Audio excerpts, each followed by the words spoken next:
Okay, welcome back from tea break. It goes by quickly, doesn't it? So we're going to start by delving more into the idea of compassion. And we're going to be spending a while on this afternoon before we do our closing activity, which will be around creating group agreements with one another. So right now I'd like to invite you into a reflective practice where you will be calling to mind a time when you received or witnessed compassion from someone else. So this could be someone you know well, it could be someone you don't know very well, but it should be a time when you either witnessed compassion or experienced it, received it for yourself from another person. And we'll give you several minutes to just bring that memory as clear to your mind as you can. Yes? Is it compassion, or how does one differentiate compassion, kindness, and active kindness? We're going to go over the difference between compassion and empathy and kindness and all of that a little bit later. So whatever comes to mind for you right now will work perfectly for this exercise. So I'll give you a few moments to call that to mind.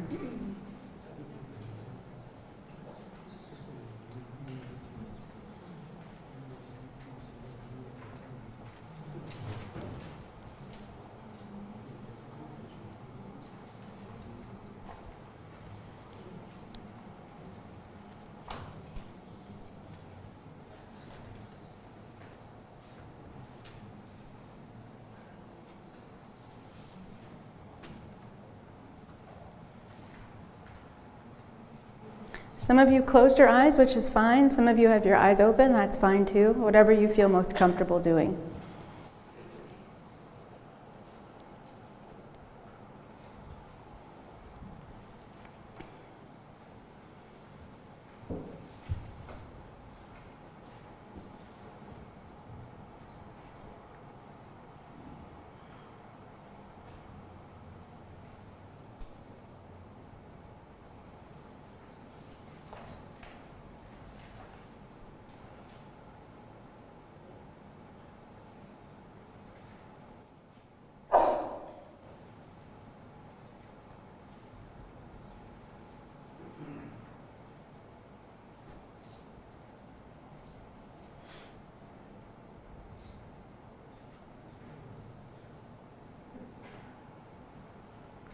Whatever image you have in your mind right now, see if you can bring more detail to it.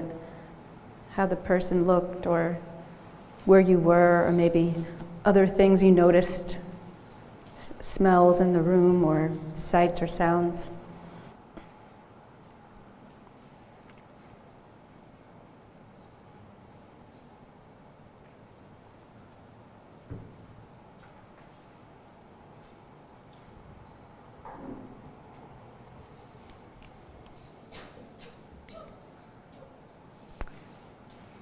Now I'd like you to just briefly check in with your body and notice if you experienced any changes in your body as you're recalling this act of compassion. So you might feel energy going to a certain part of your body, or some other kinds of sensations like warmth or anything that you feel in your body.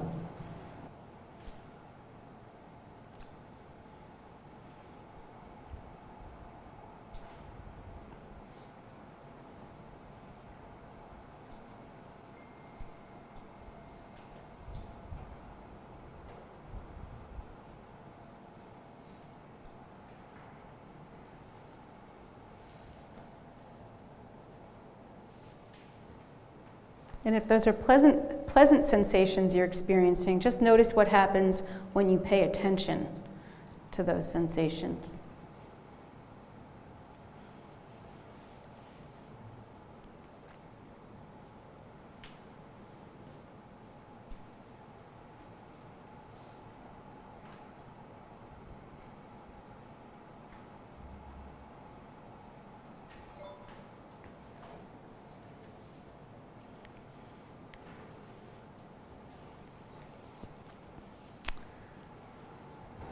Okay, I'm going to ask you to open your eyes if your eyes are closed.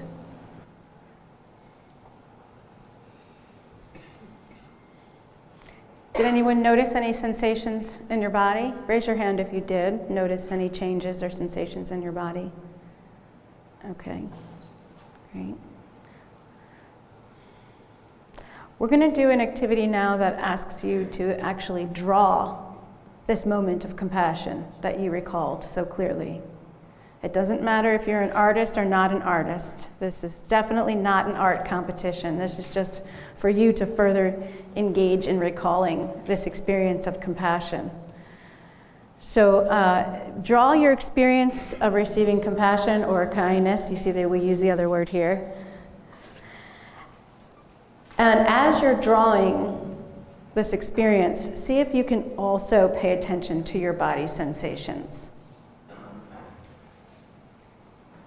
I think we have some extra markers and paper, perhaps, if you need it. Does everyone have something to draw on? And if you don't, we can bring something around to you.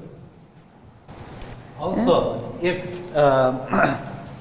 if you don't feel comfortable drawing, you can just write it. Thank you. Then write it down where it was, what you felt, all those things. But if you can visually capture that moment, you can. If you are good, or if you feel, if you don't need to be good, like this, everything is fine, and it's not going to be shared with us or anyone. It's for yourself. So if you like to capture that visually, you can do that, or in writing. It's a way to just really to attune to that moment, to bring that moment more alive to in our mind. Does that make sense? Great. There's more pencils coming around if you need something to write with.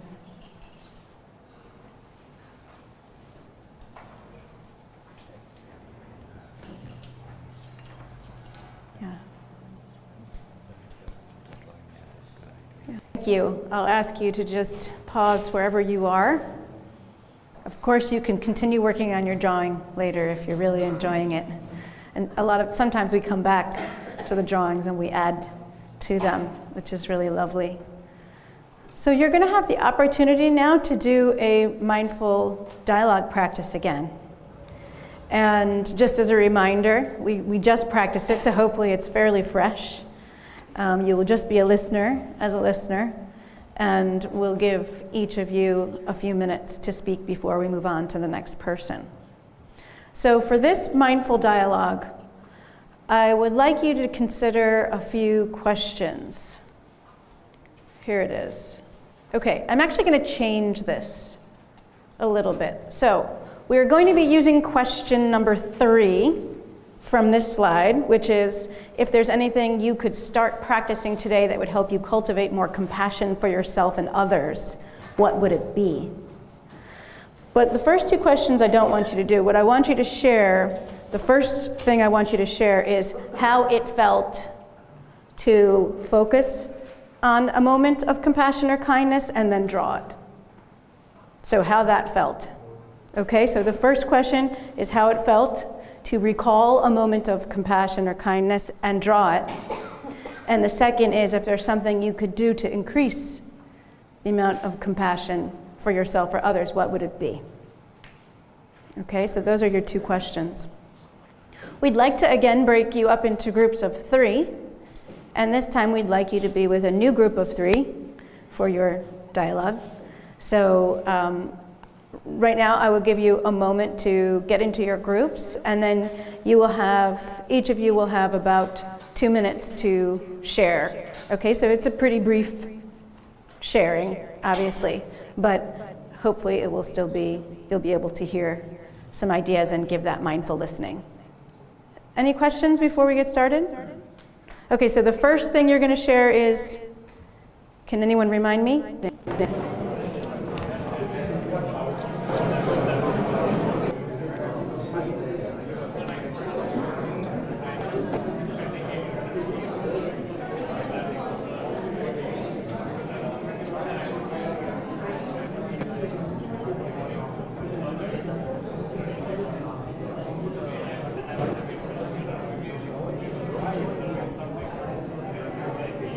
Yarn activity will take some time, right? It will.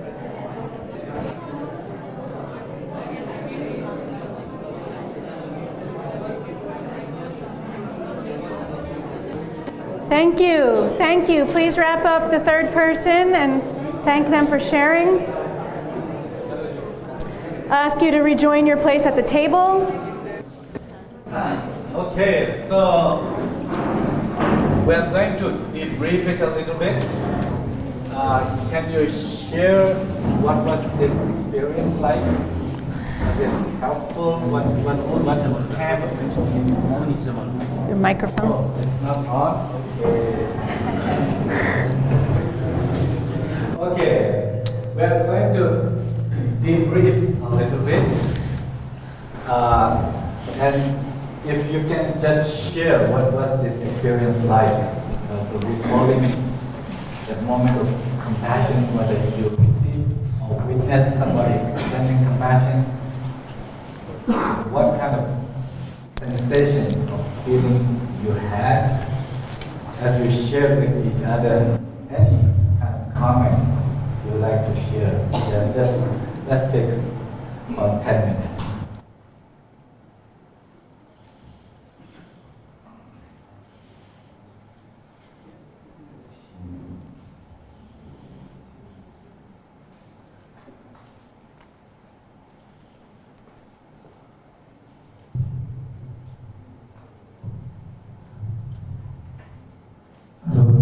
Actually, I tried to draw, but my drawing is terrible. It's okay. Maybe you can see here. So I tried to draw my mother. And so I knew my mother and my father had the difficulties during the cultural revolutions. I was born in 1974. And 1979, when I engaged in the dominant Chile, I also tried to do as my mother can. Even that in year 2000, when I was in class 12, teach me a big life lesson in my whole life, and it would be carry on until that. So this experience is a very big experience, but for me, it's a very life-changing experience. I feel every day, every moment, and yeah. Excuse me. And I think about that particular moment, the tears comes. So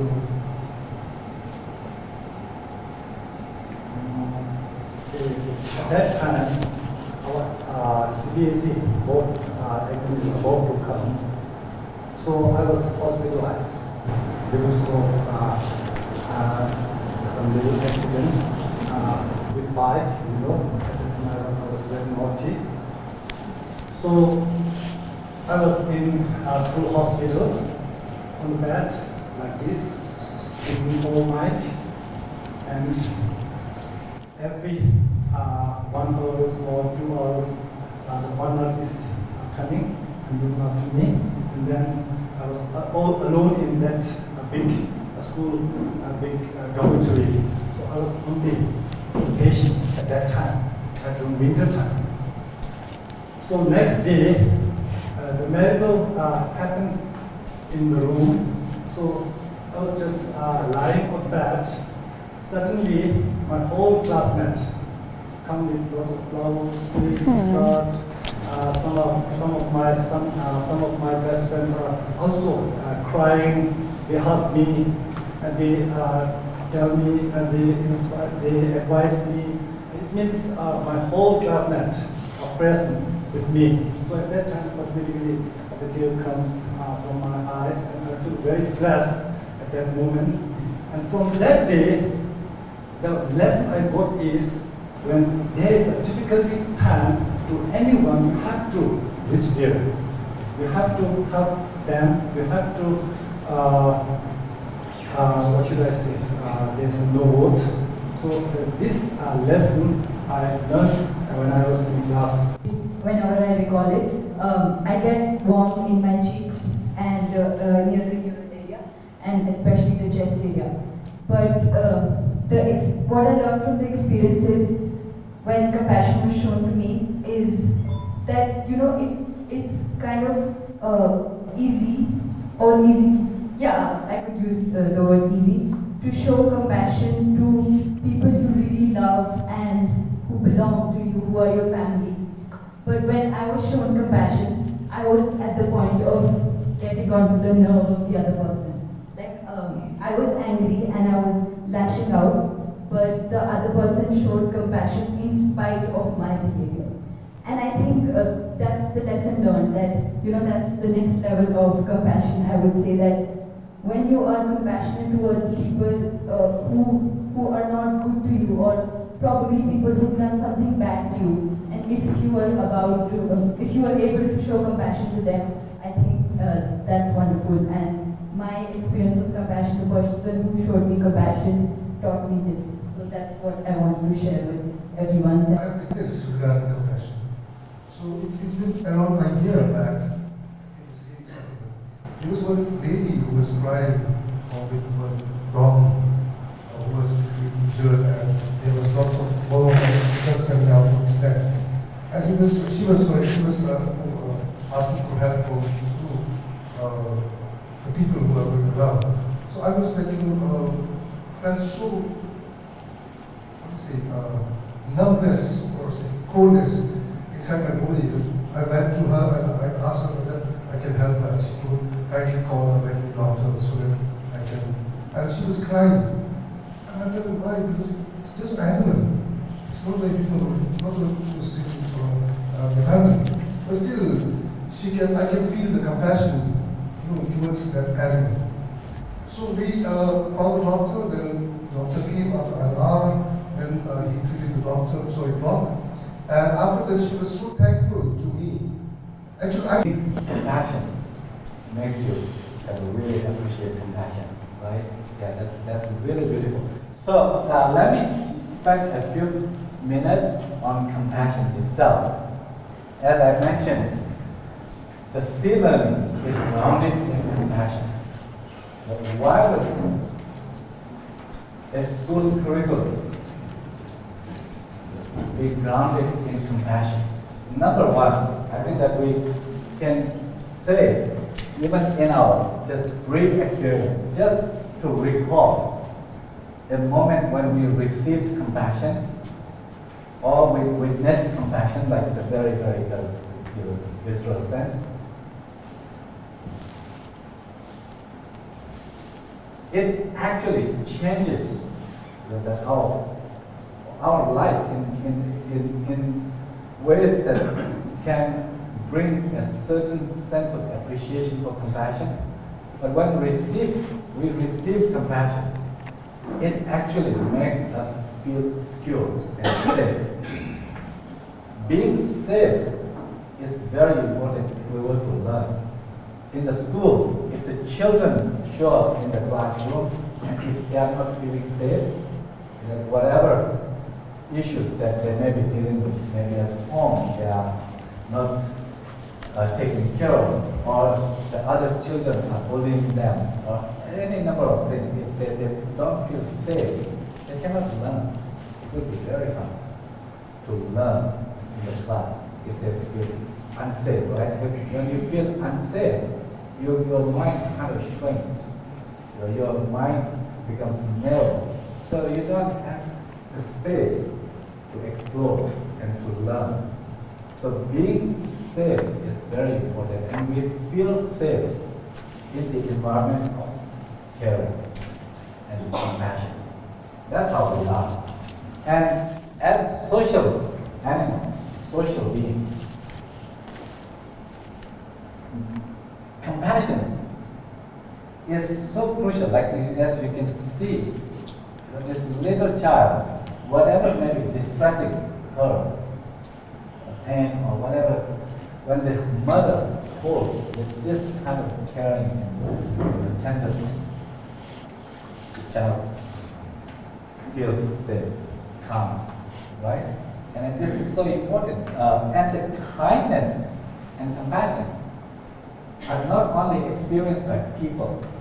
We see this in animals, even in birds, like the way mother feeds the baby. All the mammals have this capacity to extend, share compassion. As social animals, can you think that where would we be today if we did not receive compassion from others? If there was nobody creating that space of safety for us, not only just feeding, that's very important, but creating that sense of safety. There's a lot of research today. It shows that actually people who are more secure, in psychology they talk about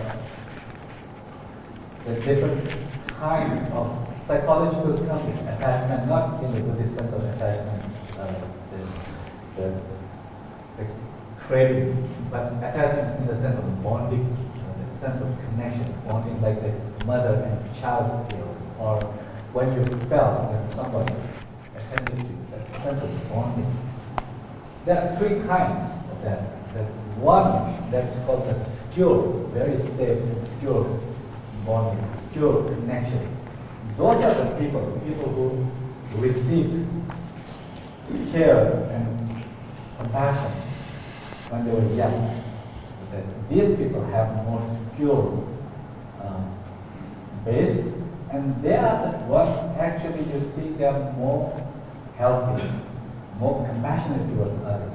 They thrive in their life. We will share more about this, but the research shows that being safe and secure is very important for us, not only for physical health, but for learning, but for every part of our life.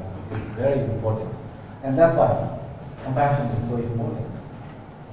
Now, in terms of compassion, what do we know? How do we explain compassion? So it's actually the way they want to do in the classroom really is to, instead of telling our students this is what compassion is, we need to invite them to what compassion looks like. Where do they witness compassion? What the compassionate act looks like? So it's kind of have them create their understanding, their version of compassion or kindness. The difference between kindness and compassion, there may be certain subtleties, but usually for the younger children, kindness is more friendly, like being kind and friendly, and they resonate with compassion. Comes with a little bit of a worldly sense. So it may be that in our curriculum we kind of use kindness for the younger children. As they grow, then we bring more of the usage of the words like compassion. But kindness, caring is what we use for the younger one. But the compassion is basically steeped in a sense of connection, a sense of endearing feeling. Where if you have compassion for someone, that person appears to you very precious. Your way of relating to it, like a mother, her child, maybe a child may be most ugly in the whole area. But for the mother, her child is the most beautiful, the most pleasing, the most precious, right? That for compassion, actually, that sense of endearing, tender feeling is what is needed. With that, when you witness the child's struggle, suffering, vulnerabilities, then you feel the child to be free from those suffering. You can't bear to see them struggling with those illness and other difficulties. So that's the compassion. Compassion is attuned to the vulnerability, the suffering, the difficulty, the challenges of your dear ones, those who you connect with tenderness. Love, on the other hand, is a sense of wanting joy and health and well-being for that precious one. So for both love and compassion, what is needed is that tender connection, tender feeling for the other. That's so you can kind of basically see compassion and love in that sense. Compassion has a biological kind of component to it. His Holiness the Dalai Lama explains compassion in two forms. What he calls the biological level of compassion and cultivated or expanded compassion. Deliberately cultivated and expanded compassion. Biological compassion is, we see that the biological compassion is natural. It is innate. For mammals, like for the mother, the father, the birds, the mother bird, the father bird, or most mammals have this biological, it's a given biological there with this biological level of compassion. Even though it is innate, it's natural, often quite unconditional towards those loved ones, but biological level of compassion is often quite narrow. We often feel for our own children, or parents, or someone who is really close friend. It's harder to feel for those who may be strangers. It's much harder to feel towards people who may be who may be kind of negative towards us, or who may criticize us or cause some harm, or to others whose values we don't appreciate and so forth. So it's much harder. But the idea is that compassion can be expanded. What would be life like if we only extend our compassion for just very few people and vast number of people who don't feel compassion? We are social animals. For us to thrive, to have happiness and good health and so forth, if there is a greater degree of connection, love, and compassion, we will thrive.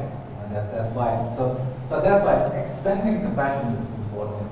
Can we expand compassion? Can we deliberately cultivate compassion? And that's what the Xelan offers.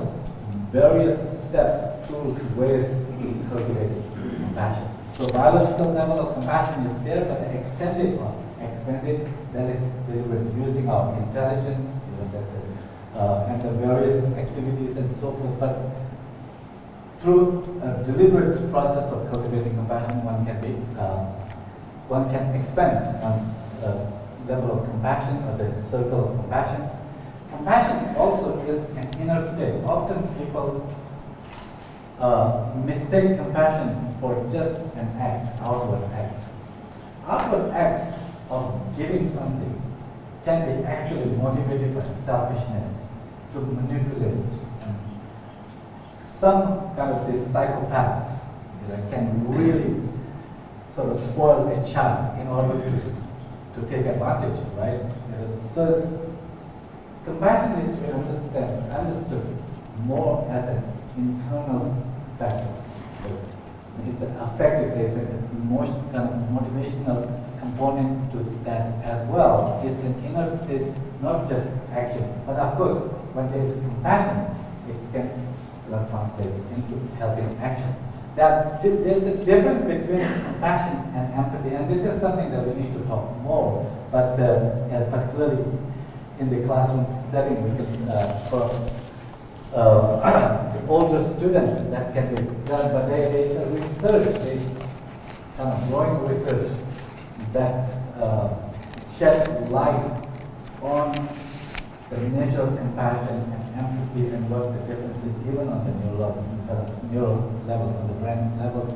But in essence, empathy is one's capacity to understand or feel others' emotions, others' feelings, and so forth. So there's a cognitive component that can be just understanding what other might be feeling, and emotional component or the affective component where you feel, you resonate with someone's feeling. If you are feeling sad, this not necessarily you just need to, but you do feel sad or joy or others' joy and so forth. So there's emotional resonance that is kind of part of the affective or emotional empathy. But then there's another part of it.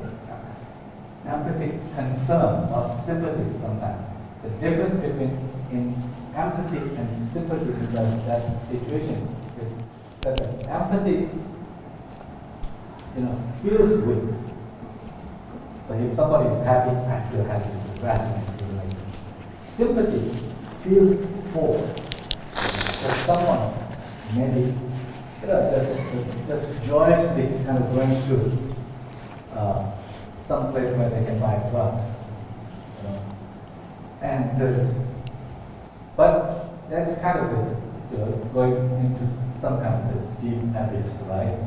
But they may be going with all kind of joy, but their mother or father or some good friend who is aware of this person's situation with addiction and what that's going to lead this person into, they will feel for what's happening. So it's not necessarily they themselves need to resonate with the emotion, but they can feel for their vulnerabilities and so forth. So there are differences, and the compassion often in modern times is misunderstood with kind of weakness or the weakness. That if you have compassion, you become doormat. Everyone will kind of step on you, and they will take advantage of you. So you need to protect yourself. You should not be compassionate. That people often say that, but actually, that is a misconception. Compassion need not be a sign of weakness. Compassion actually requires courage. In the face of certain difficulties that someone is facing, it requires the courage to extend help. Like that. Otherwise, we will, like as I was saying earlier, that in terms of this bonding and attachment, the second type was called avoidance attachment. That has to do with if someone is experiencing some pain or distress, and then you notice, you kind of resonate, and if you are of the type that is anxious or avoidant type, seeing someone's pain becomes overwhelming. It makes you more anxious, and therefore you avoid somebody.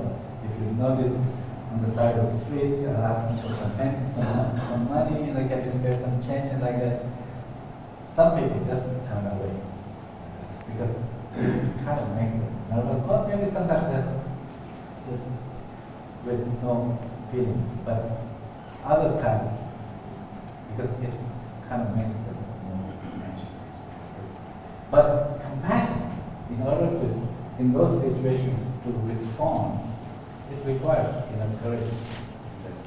So compassion is not to be misunderstood as weakness. Actually, unfortunately, in the West particularly, I think that there have been philosophers and thinkers who did think compassion is a sign of, it's a beautiful thing, but it is weak. That that was the position by Immanuel Kant, one of the very philosophers in the West. So those are some of the things I think that we have to find a way to have children understand these concepts, not by just telling this kind of way of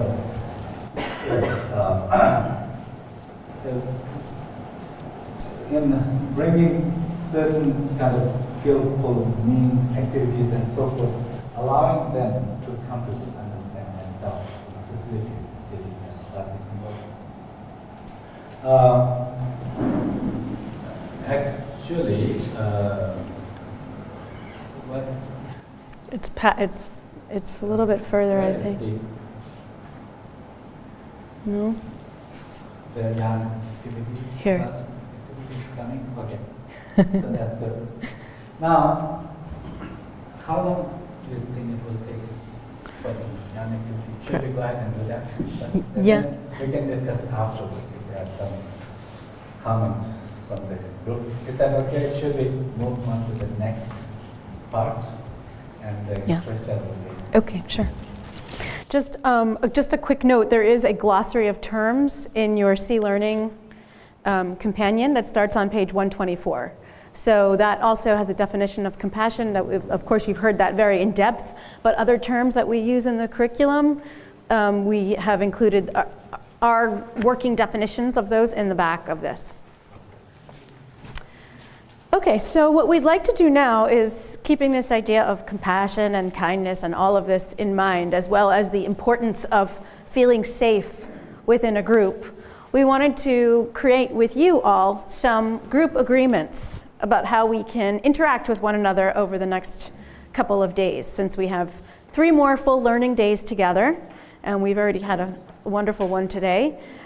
We thought we might do this exercise with you. It's also one of the exercises that we have in the first chapter of the C-Learning curriculum as well for you to do with your students. So what we'd like you to think about is what will help you feel safe and comfortable in the next several days here as a participant and a learner with others. And so we want you to think about that. And another question, I guess, is, how are you hoping that this group of people, you all might interact with one another? In what ways? What kinds of behaviors will help us really learn best and learn well?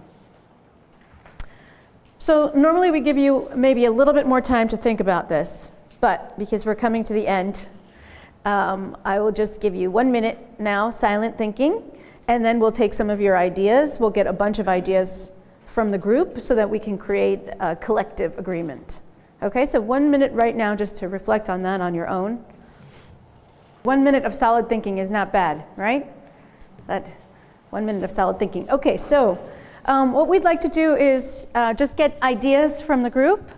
And so it might be helpful, yes, to have the microphone passed around. So please raise your hand if you have an idea you'd like to share. Just briefly, what's something that you think will help you feel safe learning here and maybe a way we want to treat one another?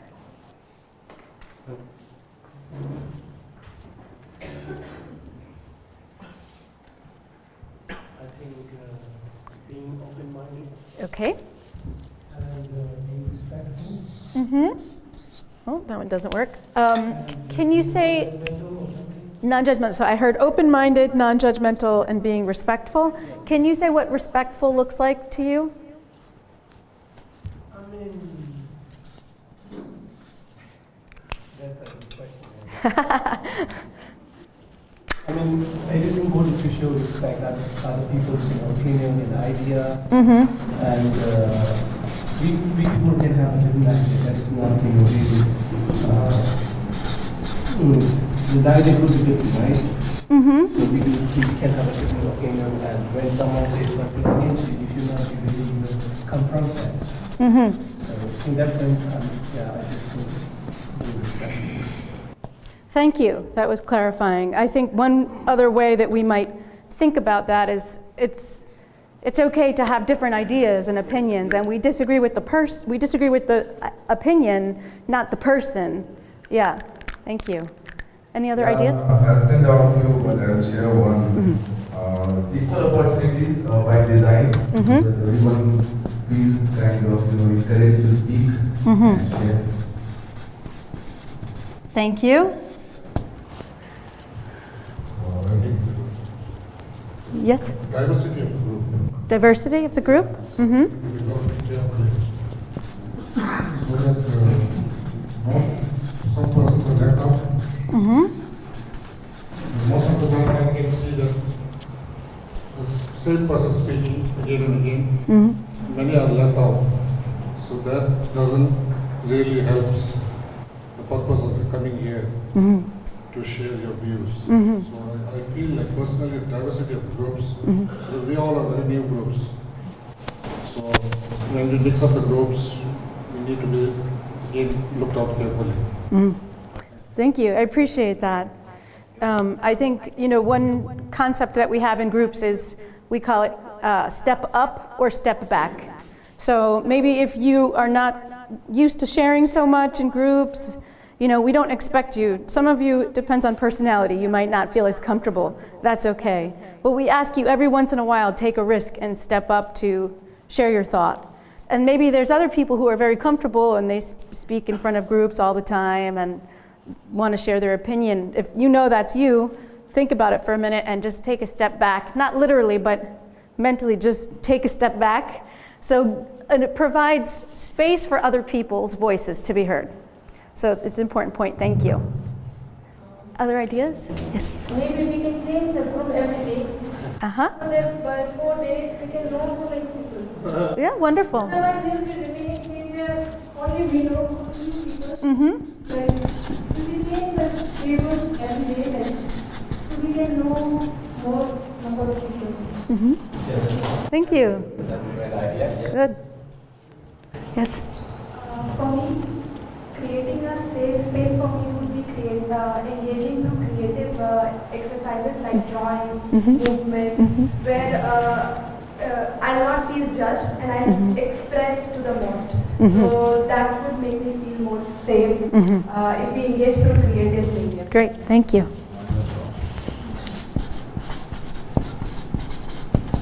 Okay. What else? So we should encourage. We should encourage those who feel hesitate to speak out. Okay. Next time we should encourage him or her. Great. So encouraging one another to share and speak out. Uh-huh.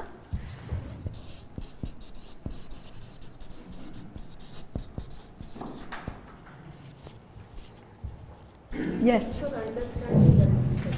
I'm sorry? Mutual understanding and respect. Okay. Mutual understanding and respect.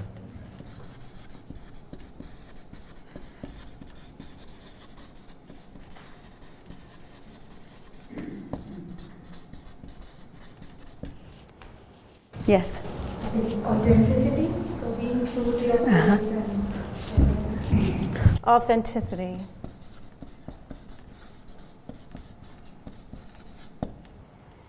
Thank you. Acceptance. Where are you? There. Yes. I think we should have acceptance in the group.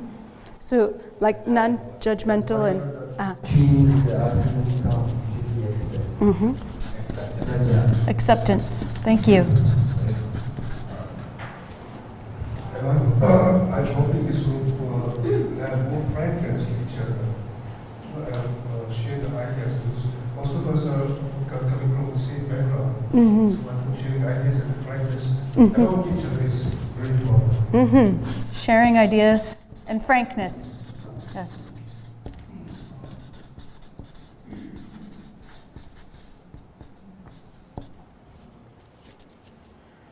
Do we have any other additional ideas, things that were not yet mentioned? Okay, what I think is in between so many lectures, if it is okay, then we need kind of energizer and some kind of icebreaker so that everybody will feel active. Sure. In the afternoon, it's very fascinating.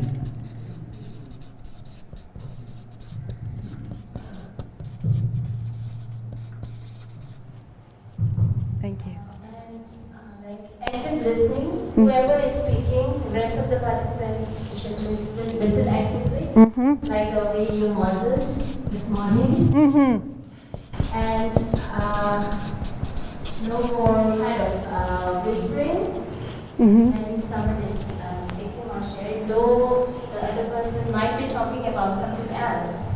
But sometimes it happens that you feel like I should not speak, or that kind of discourages the person whoever comes forward to speak or share their opinion. So it actually happens with kids. I don't expect the same with the adults here, but usually, like even in class, shared agreements, we often come up with such opinions from children. So I felt like this might kind of work with the adults as well. Sure. Yes. Yes, of course. Thank you. I think the one addition I will make to that, I agree absolutely with that, is sometimes people might miss a word or something. There's people with some also with language being different here. They might ask for clarification from a neighbor instead of disrupting the group, or they feel like they don't want to say it in front of the group, and so that might be happening sometimes. So we should also just know that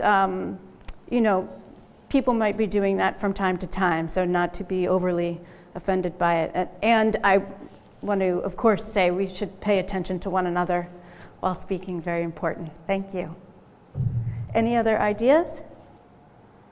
Can I share? Yes. Well, I thought since there are different languages over here, Yes. we can make them, provide them a space where they can express in their language, and which can be translated in English. Thank you.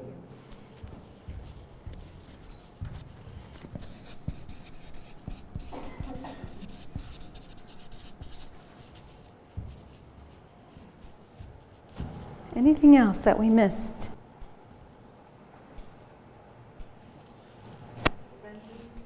Friendly? Friendliness is always lovely. Friendly to one another. Okay. Yeah, and we can revisit this next day again if we need to add or change, so we can revisit. But this is the classroom agreement, right? So we want to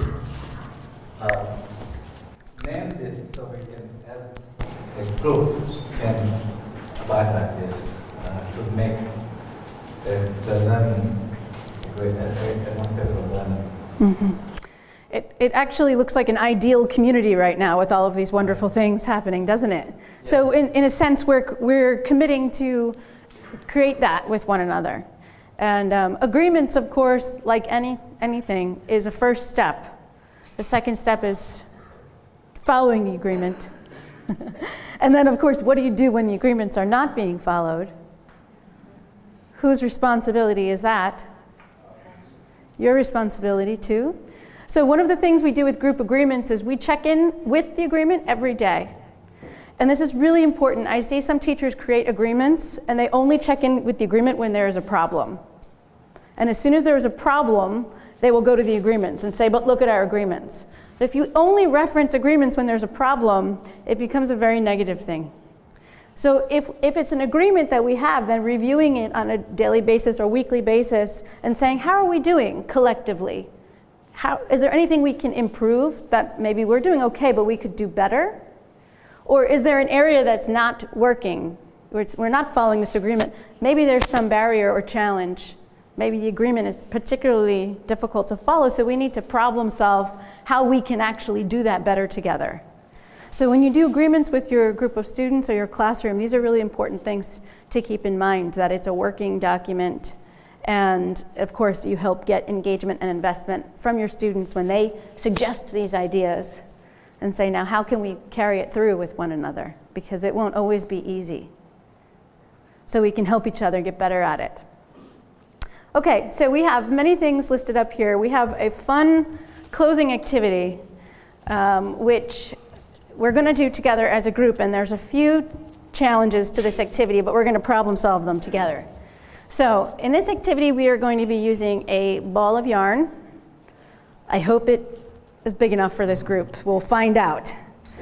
And actually, I'm going to actually have you get into your original pair after I give full instructions. Remember the person who you introduced. Okay, they are going to be your partner for this activity, okay? So you will get back with them, so look around, make sure you know where they are. We as a group are going to make a circle, a large circle. So where in the room would this be best? Perhaps in the back. Yeah, all 60 of us, okay? And in a moment, because there's more instructions. So we're going to get into a circle. And when we're in that circle, I want you and your partner to take 1 minute as soon as we get in our circle and decide something that was mentioned in the agreements that really resonated with you, okay? So it really resonated with you. Then what we're going to do is we are going to take this ball of yarn and we're going to, in the circle, toss it around the circle. And I'll show you how we're going to do it. You're going to need to unroll it a little bit here before tossing it to give it some space. And then you're going to toss it across the circle. And when it gets to a person, you and your pair will just say, we resonate with this. We resonate with open-mindedness. And you will hold on to your piece of string. Then you will toss it across the circle. We'll go to another pair. And you say, we resonate with mixing up the groups. Okay? Until the ball of string goes around to everyone. And the reason why we're doing it in pairs instead of each person individually is because we have 60 people, and I'm thinking it would take a long time to do 60 tosses of this ball of yarn. So we're managing that by just you and your partner, one person can catch, and then you can both hold on to the string and toss it to the next person. So this is going to take a little bit of coordination, right? Do you think we can do it? I think we can too. It's a challenge, but I think we can do it. So very first step is you're going to get with your partner and you're going to very quickly decide one thing that resonates with you from the agreements. We're all going to meet in the back of the room and make a big circle to do this activity. 17 minutes. This evaluation. And I'm going to have you hold on to the string, and I'll throw it. Okay, so we are going to get started. Again, this is a large group, but we're going to try it anyway. What I already did is I unrolled a bunch of the yarn so that there'll be room for me to throw the ball. So when it gets to you, you can do the same. One partner will hold the string, and then one partner will throw the yarn. And once it's thrown, then I will also hold on to the string. Okay, so we resonate very much with mixing up the groups. Mixing up the groups, okay? That resonates with us. Yes. Okay, and now? Yes, throw? I'm gonna throw. Yes, that's okay, great. So if you catch it or don't catch it, it's no problem as long as you have it.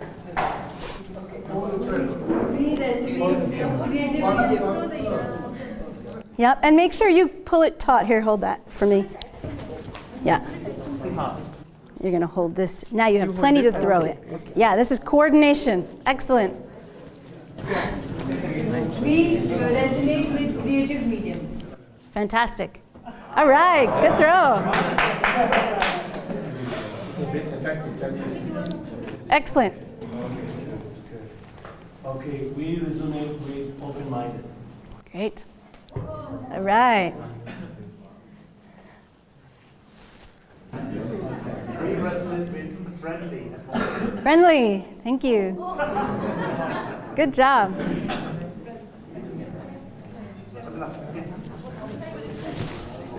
Yes. I resonate to all of them.